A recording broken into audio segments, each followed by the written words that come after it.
우리는 계속해서 산상수훈의 말씀을 통해서 행함이 있는 믿음을 살펴보고 있습니다. 이 산상수훈의 말씀은 대단히 중요합니다. 무리와 제자를 갈라놓는 중요한 분기점이 되기 때문입니다. 예수님은 공생의 사역을 시작하시고 병든 자를 고치시고 기적을 행하셨습니다. 그러자 큰 무리가 예수님께 환호하며 따랐습니다. 하지만 그 환호는 오래 가지 못했습니다. 그들은 결정적인 순간에 예수님을 부인하고 떠나버렸기 때문입니다. 사실 그들은 예수님을 쫓아갔을 때 그들의 욕심과 필요를 따라 갔던 것 뿐이었습니다. 반면 제자는 달랐습니다.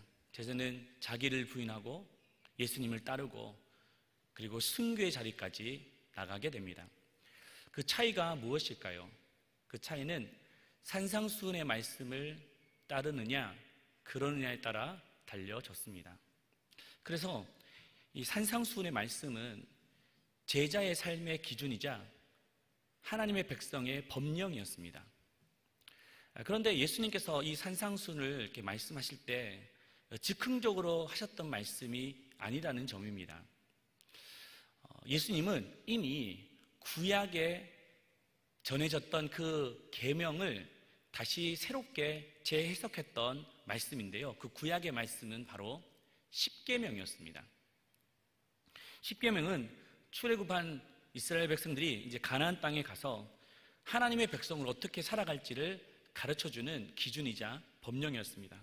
그래서 그 법령을 따라 살아갈 때 그들은 안전할 수 있었고 그 가나안 땅에서 하나님의 백성임을 증명할 수 있었습니다. 그래서 오늘 본문에서도 예수님은 옛사람에게 말한 바 구약에 이미 전해진 바라는 것을 시작하십니다. 그래서 십계명을 풀어 설명하시는데요. 오늘 행함이 있는 믿음 세 번째 시간 무엇을 말씀하시는지 우리 21절 같이 읽겠습니다. 옛사람에게 말한 바 살인하지 말라. 누구든지 살인하면 심판을 받게 되리라 하였다는 것을 너희가 들었으나, 바로 살인하지 말라는 계명입니다. 그런데 이 살인하지 말라는 말씀은 좀 우리의 삶과 다소 괴리감이 있어 보입니다. 왜냐하면 살인이라는 것은 누군가의 생명을 죽이는 것을 말하는데 우리 중에 생명을 죽인 사람이 과연 누가 있겠습니까? 대다수가 그런 삶을 살지는 않습니다. 1세기 유대 공동체에서도 마찬가지였죠. 그래서 이 말씀은 자신과 전혀 상관없는 말씀이라고 이해했습니다. 그러나 예수님이 하신 이 말씀, 살인하지 말라라는 이 계명은 단순히 물리적인 살인만을 말하는 것이 아니었습니다. 더 깊고 구체적인 의미를 설명해 주고 계십니다. 우리 22절 말씀인데요, 우리 한번 더 읽겠습니다.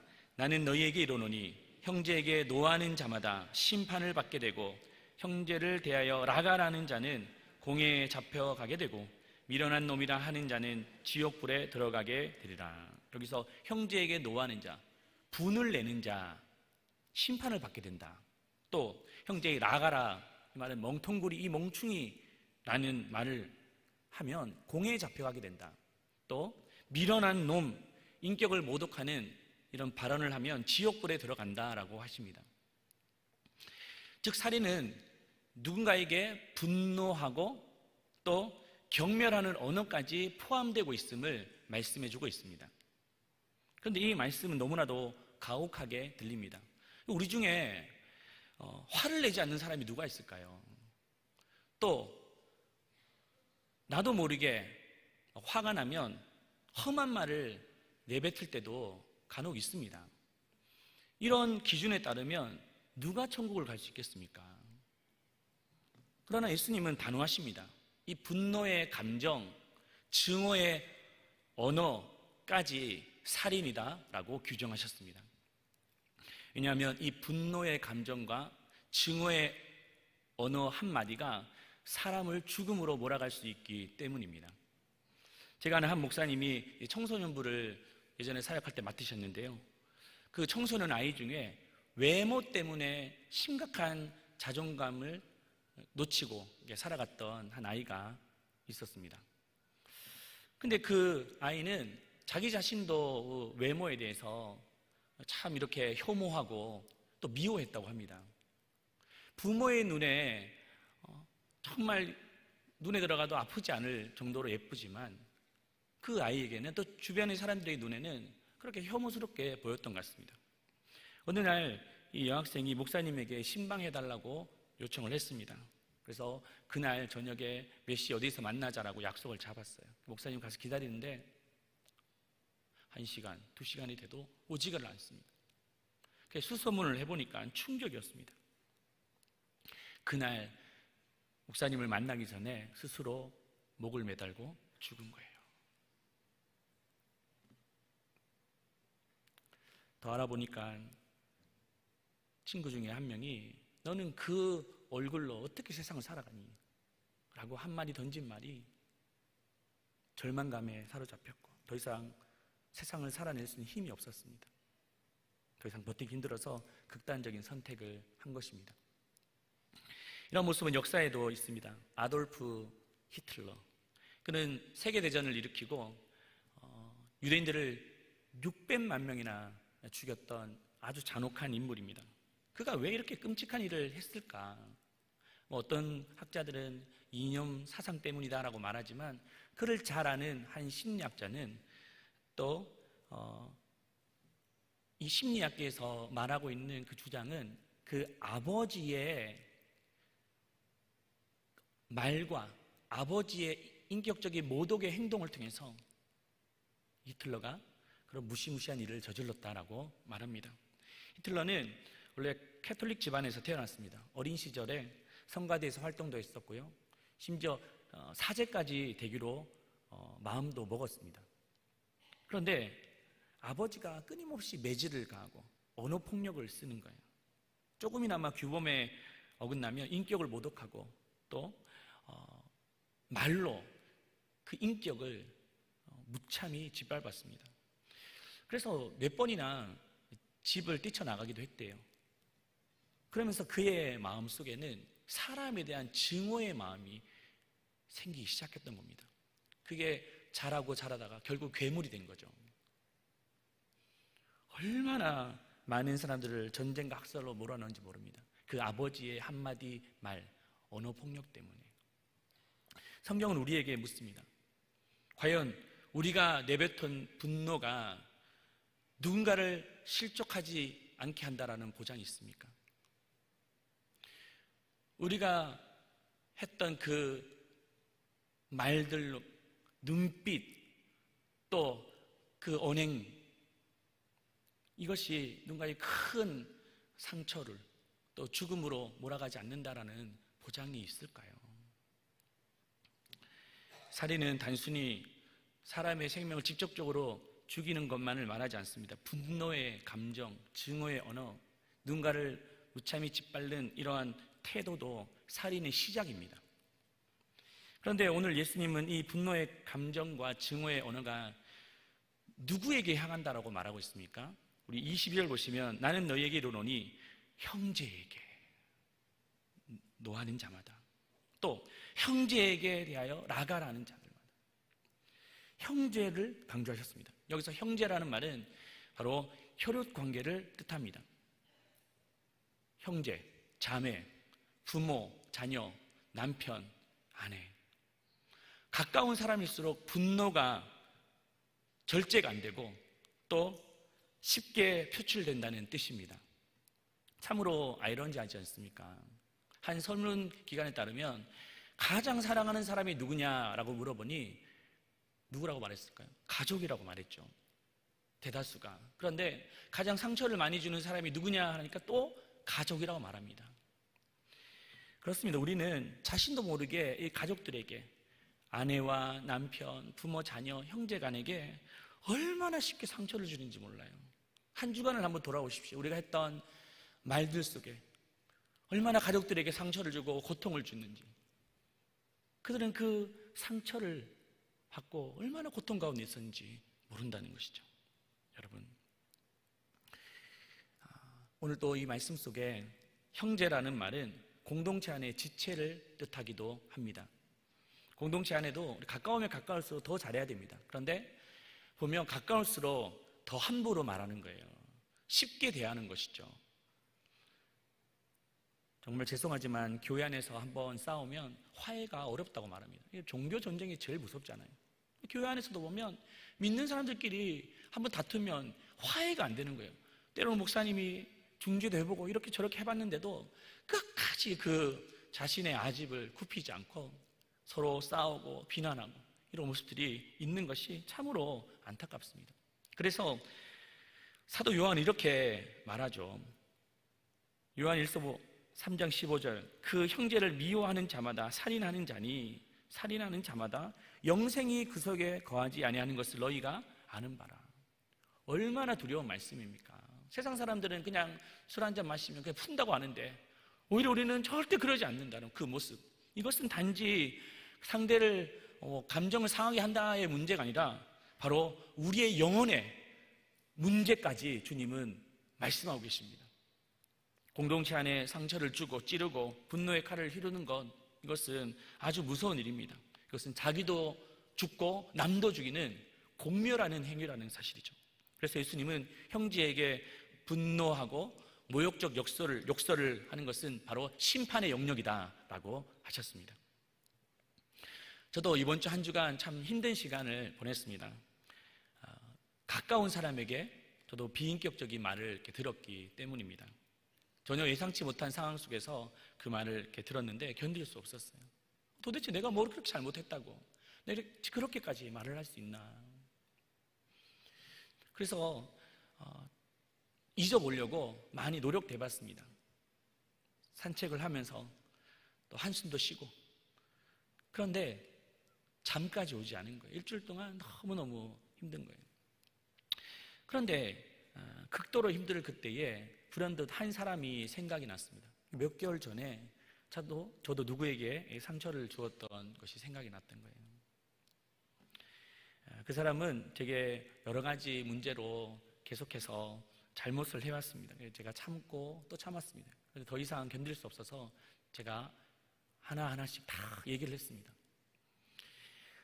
그렇게 말해야지만 고칠 수 있다고 생각했기 때문입니다. 그리고 저는 잊어버렸습니다. 그냥 저는 사심은 없었다고 생각했기 때문이죠. 그런데 우연찮게 얼마 뒤에 그분이 그때 본인이 받았던 아픔과 상처를 얘기를 하시는 거예요. 심각한 무기력증에 빠지고 정말 생업을 내려놓을 정도로, 그럴 마음을 먹을 정도로 힘들었다는 얘기를 들었습니다. 제가 그때 충격에 빠졌어요. 저도 제가 상처받은 것도 참 충격이었지만 나 또한 누군가를 이렇게 상처를 주었구나 라는 생각이 들었습니다. 나는 무심결에 던진 말인데 그 말로 그 사람이 그렇게 힘들어했을 줄이야. 여러분, 우리가 무심결에 던졌던 말이 폭력이 될 수 있습니다. 제가 정말 사과를 했습니다. 그리고 저에게 또 말로 힘들게 했던 자에 대해서도 찾아가서 내 잘못으로 인해서 또 이런 문제가 생겼다라고도 또 나눴습니다. 제가 이 말씀을 드린 이유는 제가 뭐 사과했다 이런 내용을 전하고 싶어서 하는 말이 아니라 우리가 이곳저곳에서 다 상처받았다라는 말은 많이 해요. 근데 정말 상처를 줬다라고 하는 사람은 나타나지 않습니다. 이게 어떻게 된 일입니까? 여러분, 이것은 정말 건강하지 못한 공동체의 비극입니다. 만약 상처를 받았다라고 보다는 내가 누구에게 상처를 줬다라고 하는 사람들이 많은 공동체라면, 그게 가정이든 또 교회든, 그것은 바로 공동체가 건강하다는 증거입니다. 그때 서로 싸매어주고 감싸주기 때문이죠. 그렇다면 우리는 이 살인의 문제를 어떻게 해결할 수 있습니까? 그 대안을 찾기 위해서는 왜 예수님이 이 말씀을 하셨는지에 대해서 그 본뜻을 아셔야 됩니다. 예수님은 살인하지 말라라고 했던 이 말씀은 단순히 육체적인 살인을 그냥 피해라라고 소극적인 의미로만 말씀하신 것이 아니에요. 더 적극적인 의미를 담고 있습니다. 우리는 보통 말씀을 묵상할 때 이 악한 행동에 대해서 금지 명령을 받을 때 그래, 그거 하지 않으면 되지라고 단편적으로 생각할 때가 많습니다. 우리가 첫 번째 시간 비판하지 말라, 두 번째 시간 간음하지 말라, 오늘 세 번째 살인하지 말라 이런 말씀을 들으면 그래, 비판 안 하면 되지, 뭐 또 살인 안 하면 되지, 또 그냥 뭐 간음 안 하면 되지라고 생각하지만 주님의 뜻은 그것을 더 뛰어넘습니다. 주님의 뜻은 그 자리에서 더 한 걸음 나아가 적극적인 선의 모습으로 나아가기를 원하신다는 사실입니다. 그래서 우리가 일상생활 속에서도 보면 우리 자녀들에게 뭔가 잘못하면 이놈의 자식 너 그럼 집 나가 이런 얘기를 할 때가 있지 않습니까? 여러분 하실 때가 있지 않습니까? 때로는 너무 화가 나면 막 그렇게 얘기를 하면 자녀들이 어떻게 합니까? 이 망나니는 그 말 듣고 그냥 뛰쳐나가는 거예요. 그런데 철이 든 아들은 왜 어머니 아버지가 저렇게 말씀하실까? 내가 뭘 잘못했구나. 돌이키는 것이 또 철이 든 자녀의 모습이지 않습니까? 주님께서 우리에게 이 금지 명령을 하실 때 그냥 이것만 지키면 끝이야가 아니라 하나님이 이 명령을 통해서 우리에게 주시고자 하는 본뜻이 뭔지를 헤아려야 돼요. 그리고 더 적극적인 선의 자리로 나아가야 된다는 뜻입니다. 오늘 본문에서도 두 가지 예시를 통해서 적극적인 선을 말씀하고 계시는데 23절, 24절 그리고 25절, 26절 말씀을 우리 같이 한번 차근차근 읽겠습니다. 그러므로 예물을 제단에 드리려다가 거기서 내 형제에게 원망 들을 만한 일이 있는 것이 생각나거든. 예물을 제단 앞에 두고 먼저 가서 형제와 화목하고 그에 와서 예물을 드리라. 너를 고발하는 자와 함께 길에 있을 때에 급히 사화하라. 그 고발하는 자가 너를 재판관에게 내어주고 재판관이 옥리에게 내어주어 옥에 가둘까 염려하라. 진실로 내게 이르노니 내가 한 푼이라도 남김이 없이 다 갚기 전에 결코 거기서 나오지 못하리라. 우리가 많이 들어봤던 말씀이에요.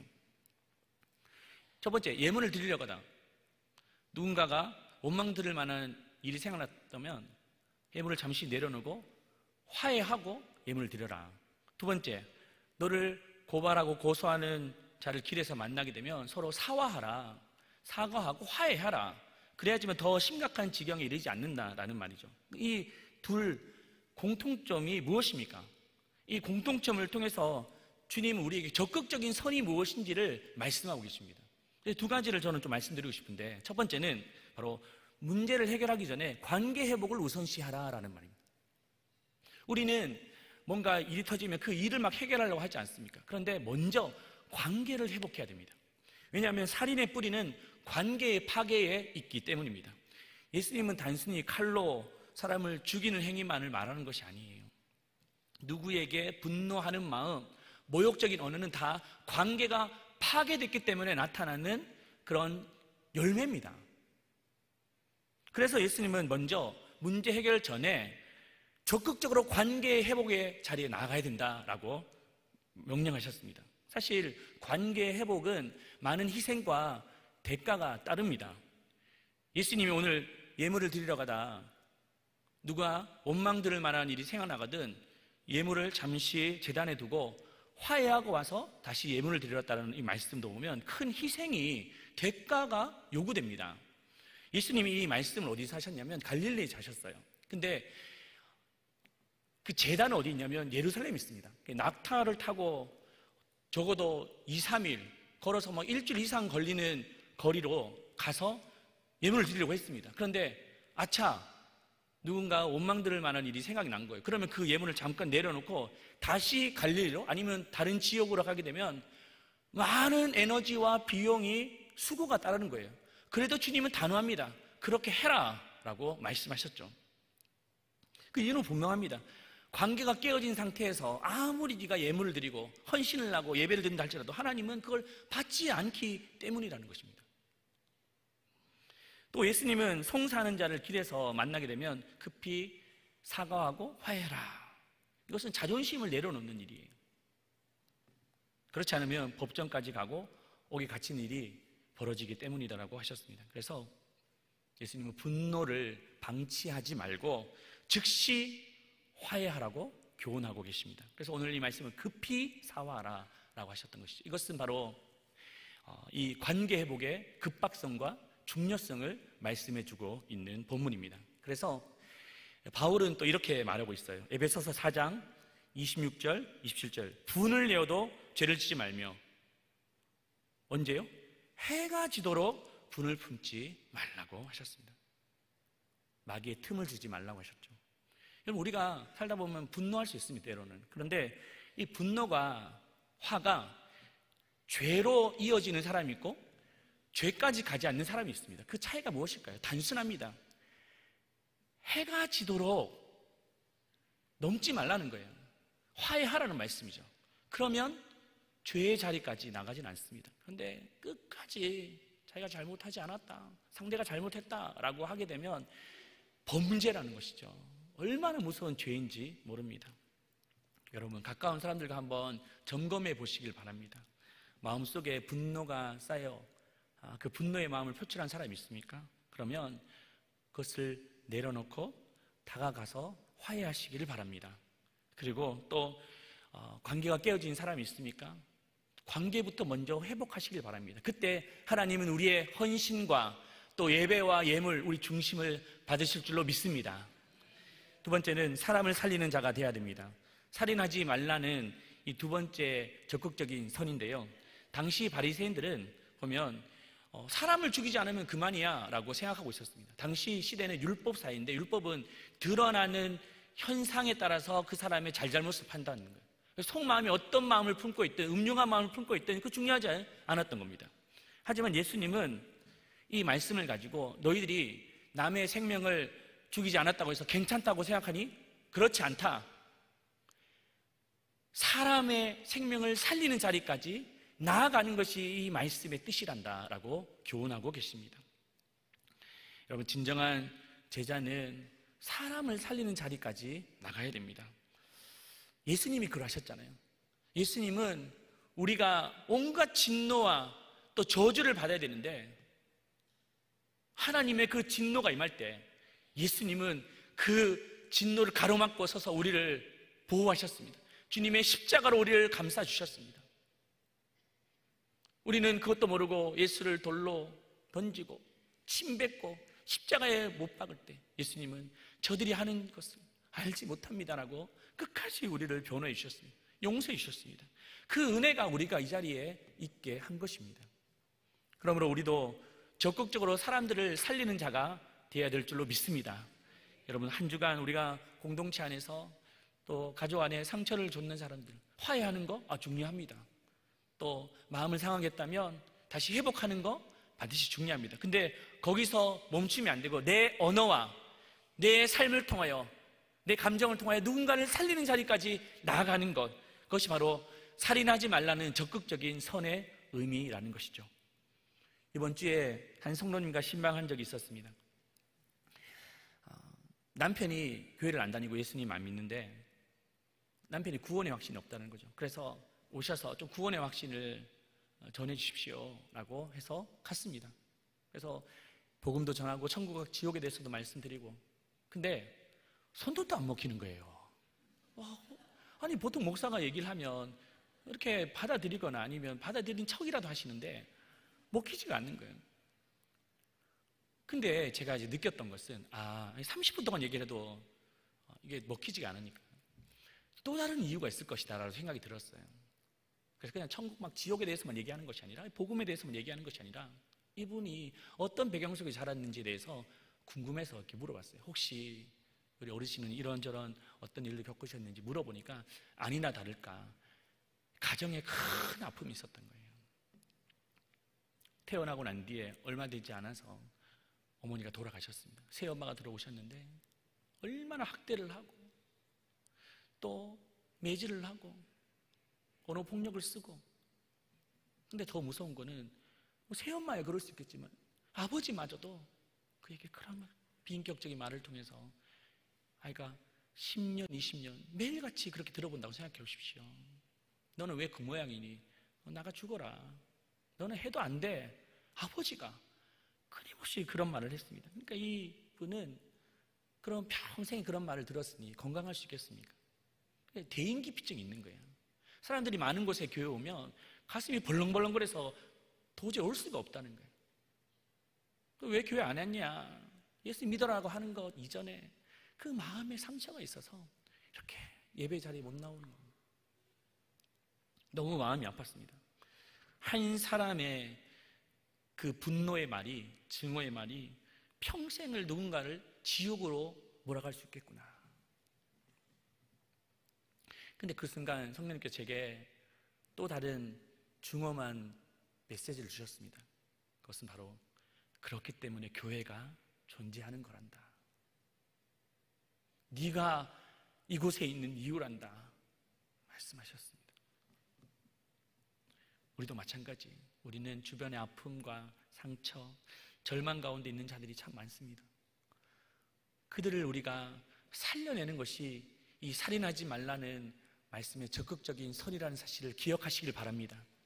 우리도 주변에 어쩌면 우리들도 그런 지옥 같은 삶을 살아갈지 몰라요. 어릴 때 자라왔던 환경과 배경 속에 상처를 받고 마음을 열지 못하고 또 예수를 믿는다 하지만 늘 고통 속에 살아가는, 낮은 자존감 속에 살아가는 분들이 있을지 모릅니다. 그래서 우리는 서로 격려해 줘야 돼요. 서로 더 지지해 주고 호의해 줘야 됩니다.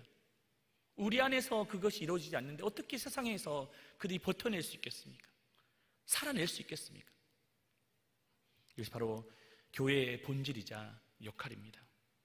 여러분, 이제 명절이 다가오고 있습니다. 한번 곰곰이 생각해 보시죠. 우리 가족들 중에 아직까지 관계가 무너진 자들이 있습니까?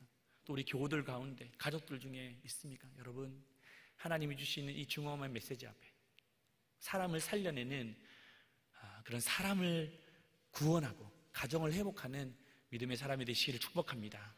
말씀을 정리하겠습니다. 우리가 행함이 있는 믿음에 대해서 계속해서 말씀하고 있는데 이것은 막연한 것이 아니에요. 실체성과 구체성이 있습니다. 하나씩 가만히 보면 이 말씀을 통해서 우리를 회복하고 또 우리를 통해서 살리고자 하시는 주님의 뜻이 있구나라는 것을 발견하게 될 것입니다. 그 축복이 저와 여러분들 가운데 있기를 주님의 이름으로 축원합니다. 이 말씀을 읽고 말씀을 마치겠습니다. 요한일서 3장 14절입니다. 우리는 형제를 사랑함으로 사망에서 옮겨 생명으로 들어간 줄을 알거니와 사랑하지 아니하는 자는 사망에 머물러 있느니라.